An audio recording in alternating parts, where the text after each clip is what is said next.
¡Qué gusto encontrarnos de nuevo! Yo soy Leslie Mendívil y les doy la bienvenida a las alumnas y alumnos de lengua materna de segundo grado de secundaria.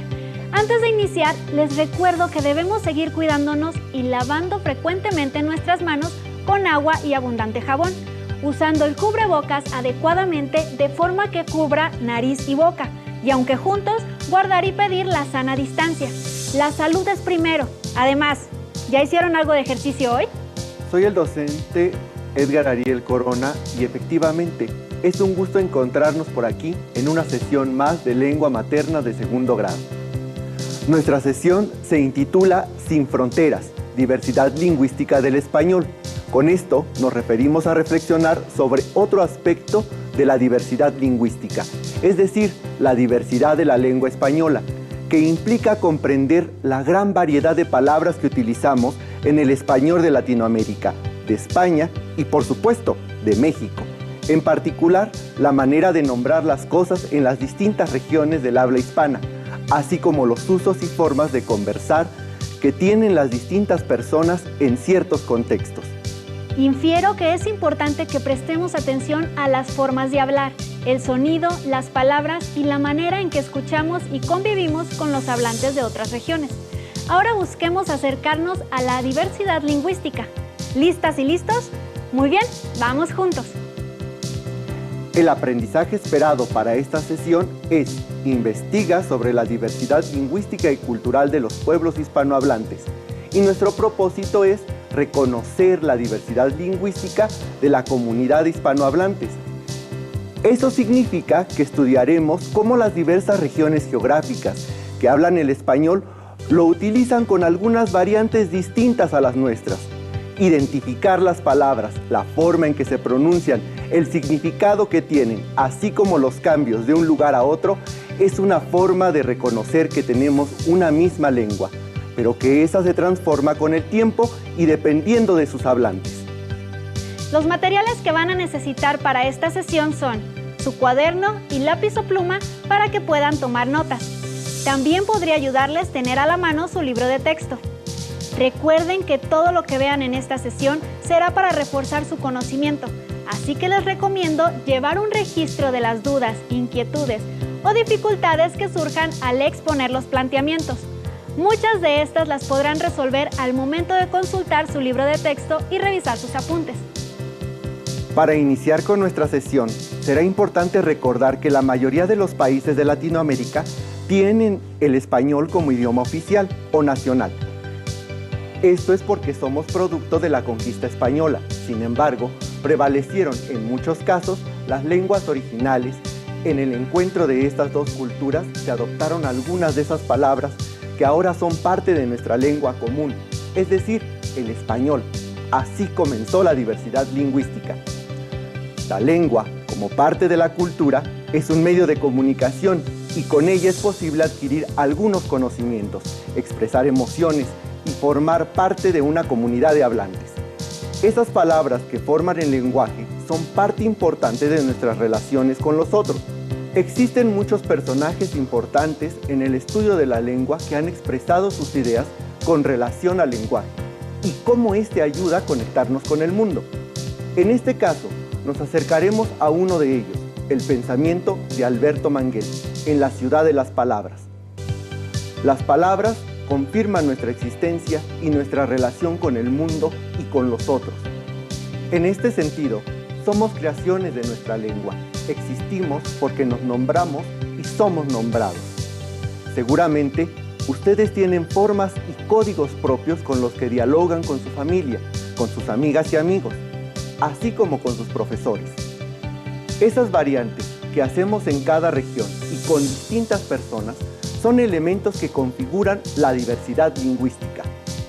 Pero, ¿qué es la diversidad lingüística? Acompáñenme leyendo el siguiente concepto. La diversidad lingüística consiste en reconocer y valorar la existencia de distintas lenguas que coexisten en nuestro continente. Asimismo, promover la prevención, cuidado y respeto por la multiplicidad de lenguas originarias.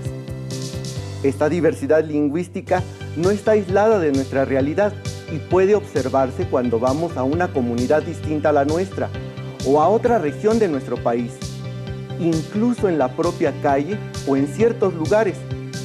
Podemos escuchar a personas que hablan con otra entonación o que utilizan otras palabras para designar algo. Profesor, pensando en esta diversidad, me surgen un par de dudas. ¿Estos cambios solo suceden con nuestra lengua o existen en todos los idiomas? Es bueno dejar claro que no solo sucede en nuestro idioma. Todas las lenguas se enriquecen con otras. El contacto con distintos hablantes y el paso del tiempo son elementos fundamentales para que esto suceda. Por ejemplo, el español que llegó a América ya se había enriquecido con varias palabras árabes que hoy utilizamos de manera común, como azúcar, cero, alcohol o naranja. Muy bien, profesor. Ahora es momento de conocer cuáles son las dudas que expresan las y los alumnos, como por ejemplo, ¿por qué son distintas las formas de hablar de una región a otra? ¿Por qué cambian las lenguas con el tiempo? Interesantes cuestionamientos. Nuestra manera de hablar es diversa y está en constante evolución. Por eso, aunque podemos encontrar definiciones semejantes, su uso cambia en determinados lugares y bajo distintos contextos. Para comprenderlo mejor, veamos los siguientes ejemplos. Como pueden observar, en Argentina se le nombra frutilla a lo que nosotros llamamos fresas. Pero, ¿por qué sucede ese cambio? Veamos su definición, tal vez encontremos alguna respuesta. Si revisamos la definición del diccionario de la Real Academia Española, nos daremos cuenta de que en otros países como Argentina, Bolivia, Chile, Ecuador, Paraguay y Perú, también utilizan la misma palabra, frutilla. En México cambia la manera de nombrarse, sobre todo por el color que tiene este fruto y porque nosotros nos apropiamos de esa palabra a partir del vocablo francés fraise. Veamos otro caso.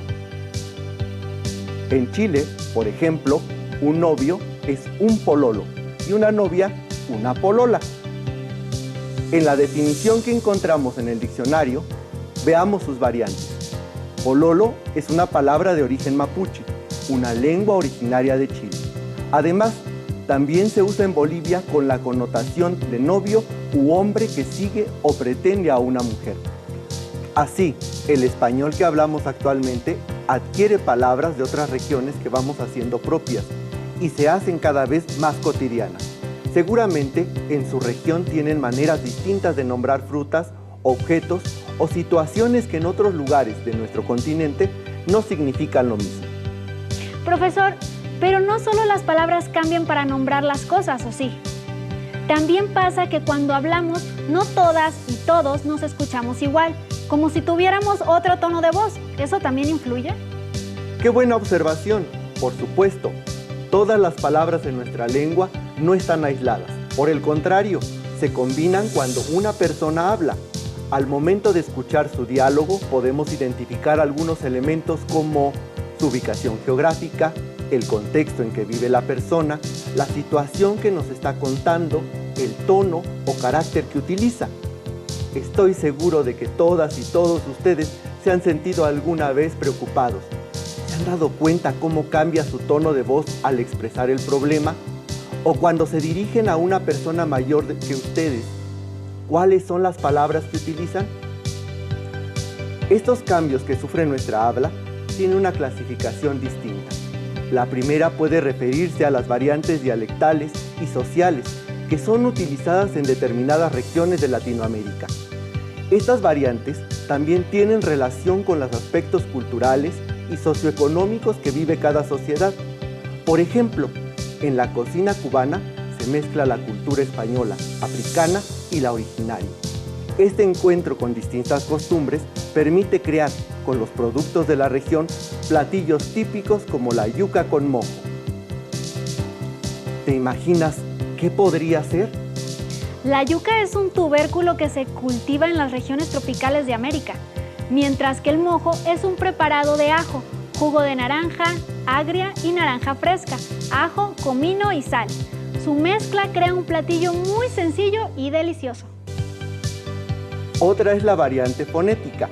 Esta tiene relación con el sonido y la entonación de las palabras. Por ejemplo, el sonido de la C y Z tan particular de España, o el de la Y y doble L en el sur de América. ¿Alguna vez he escuchado a personas de otros países expresiones como pagas o querés?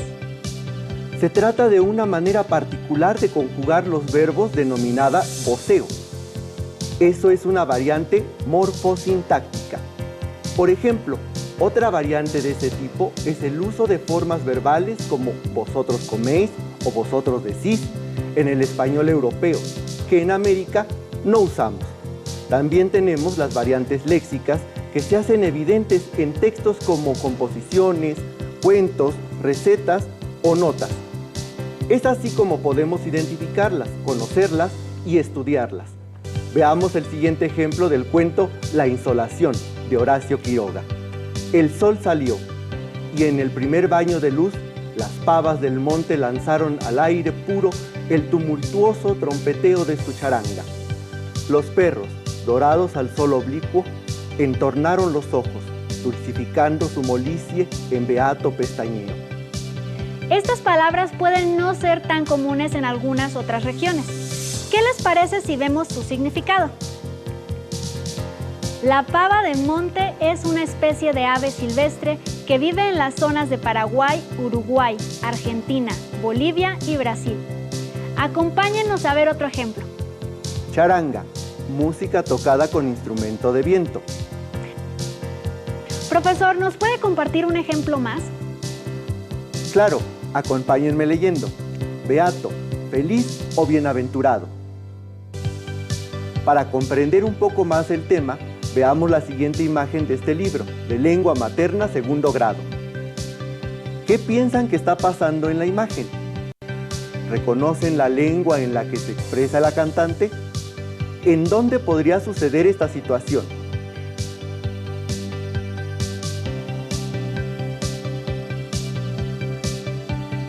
Seguramente las y los alumnos se habrán dado cuenta por la vestimenta, los instrumentos y la situación que se presenta que corresponde a una cantante de Yucatán, misma que dice una copla tradicional.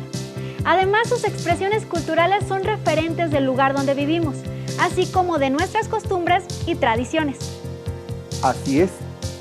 Ahora revisemos el siguiente fragmento de la composición Dormite, de la cantautora colombiana Zuli Murillo. Hace un ratote que canto y no logro adormecerte, porque grandotes tenés esos ojos y tarda pa' que se cierren. Dormite, por Dios, dormite y hacerle caso a tu mamá. Mi tía ya me contó que siendo vos tan chiquito, en un pris-pras, te soltaste la mano para ir gateando hasta el río. Identificaron las palabras tenés, dormite o vos, que suelen utilizarse en algunas regiones de Colombia, o expresiones como pa' qué o pris-pras, que son una evidencia de la forma de hablar cotidiana, pero que también, al leerlas de forma escrita, no pierden su tono y pronunciación. ¿Cómo podríamos definir la palabra pris-pras? Como en un santiamén, que quiere decir muy rápido o veloz, o como decimos en algunas regiones de México, en un tris-tras o solo en un tris. Así es una expresión que nos hace sentir familiaridad y cercanía con lo cotidiano. Pues esperamos que en un pris-pras o en un tris-tras estemos apreciando y valorando otras formas de hablar de nuestro continente, además de ir comprendiendo cómo la cultura y tradición están relacionadas con las expresiones de un lugar. Vamos encontrando cosas muy interesantes en nuestro lenguaje. Ahora les invito a que veamos lo que nos dice un especialista.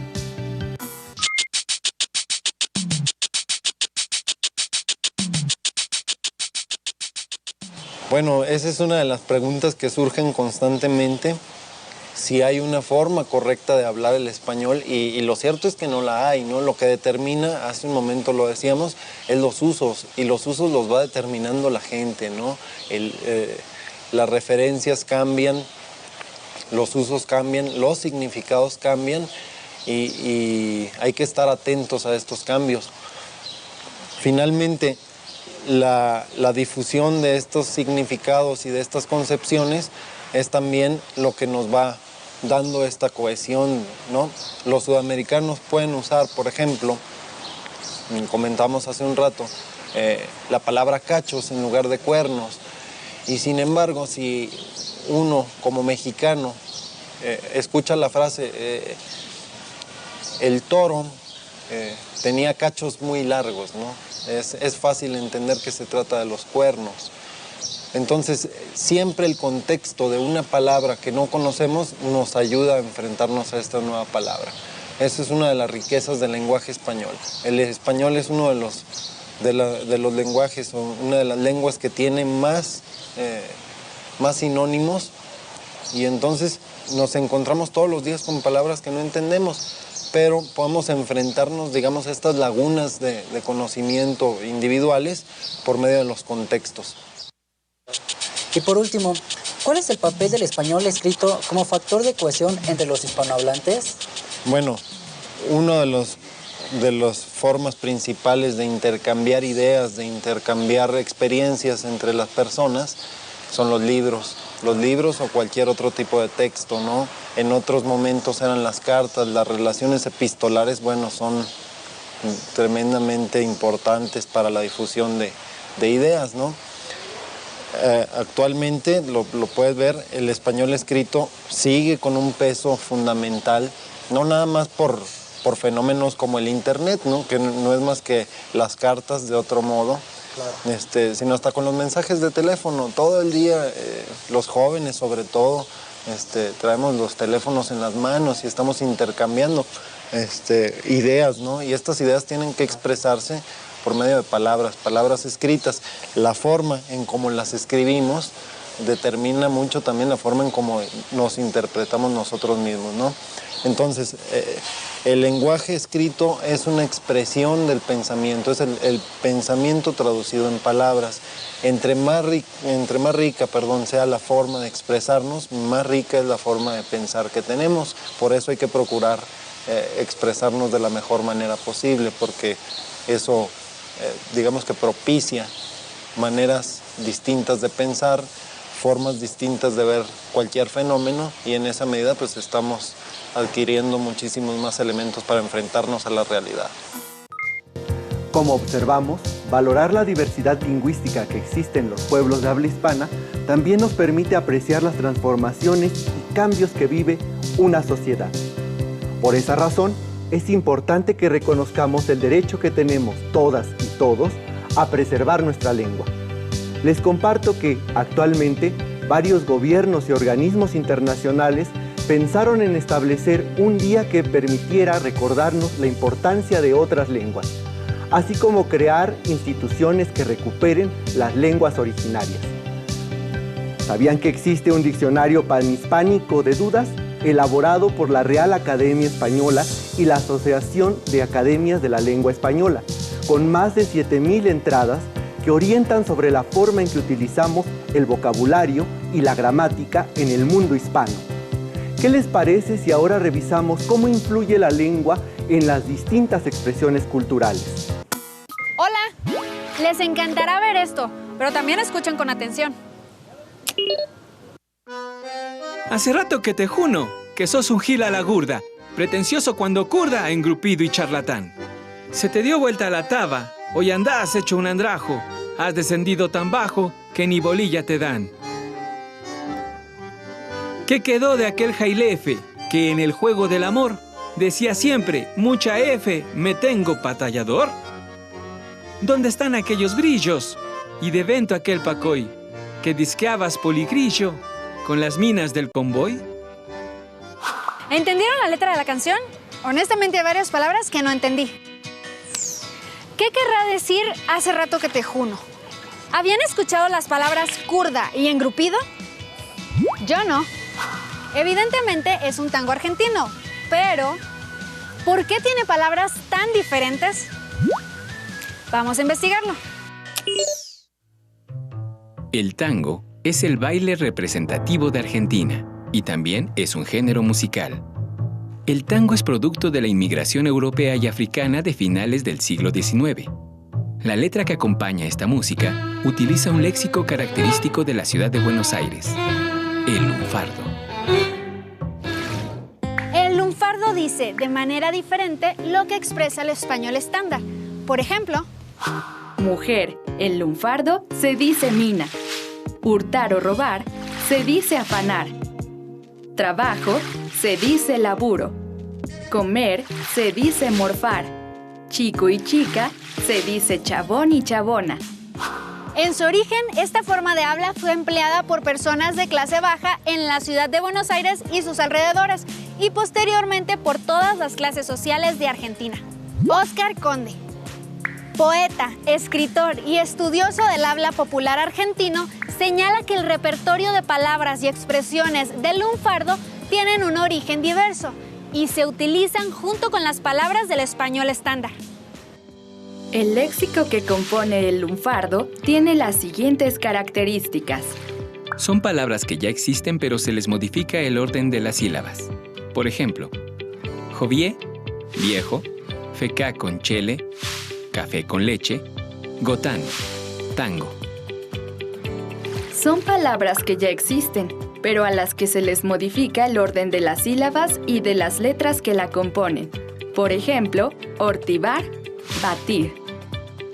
Son palabras que ya existen, pero se les da un nuevo significado. Por ejemplo, fierro, cuchillo, piojera, cabeza. Son palabras de otras lenguas que conservan su significado o lo extienden, y que se escriben y pronuncian conforme al español. Por ejemplo, money, del inglés money. Laburar, del italiano lavorare. Son palabras derivadas de otras palabras. Por ejemplo, locatelli, de loco. Cortina, de corto.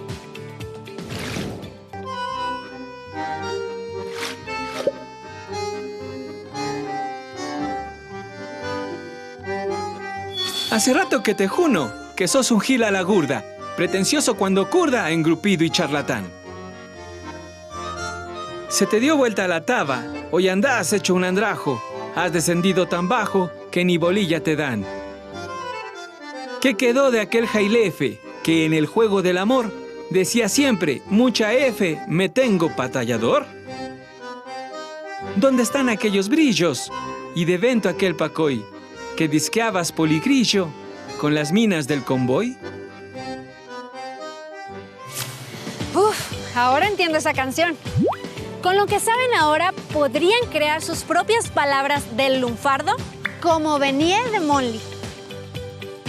Esto del money o del locatelli me parece muy familiar. ¿Existe en México algo similar al tango y el lunfardo? Por ejemplo, canciones en las que se reflejen variantes socioculturales o regionales del español mexicano.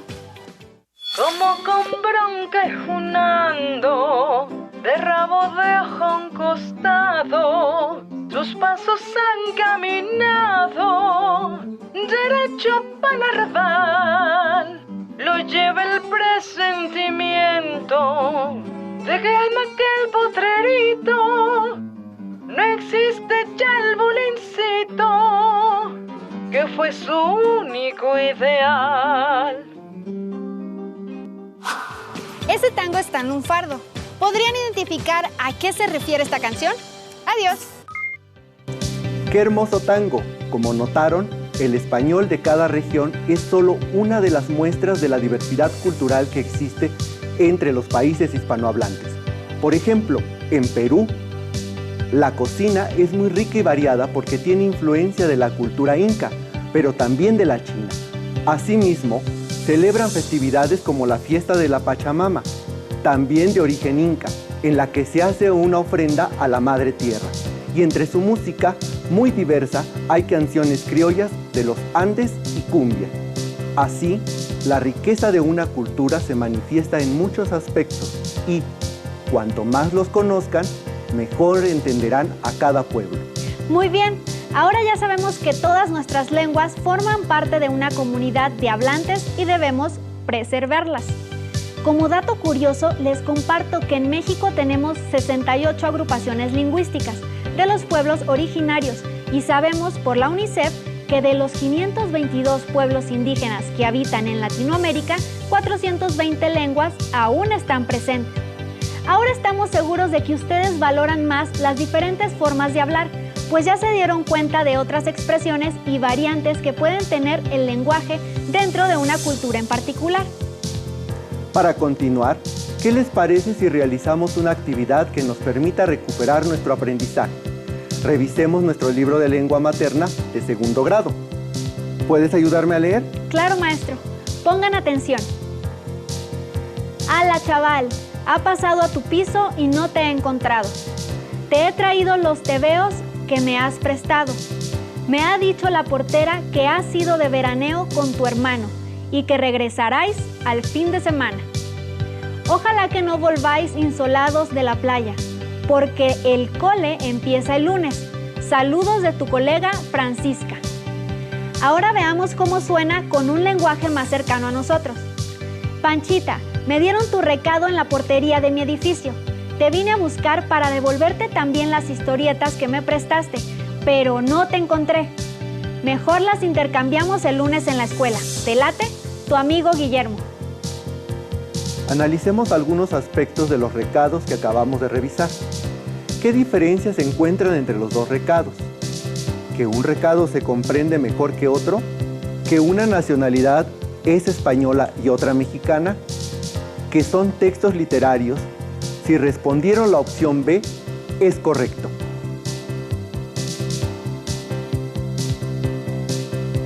Veamos un cuestionamiento más.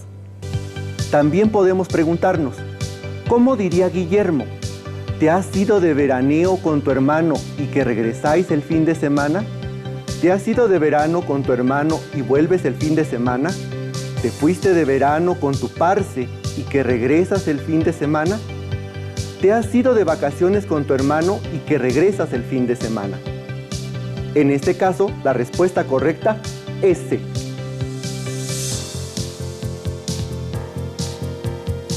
Realicemos un reto con el vocabulario que nos presentan los dos recados.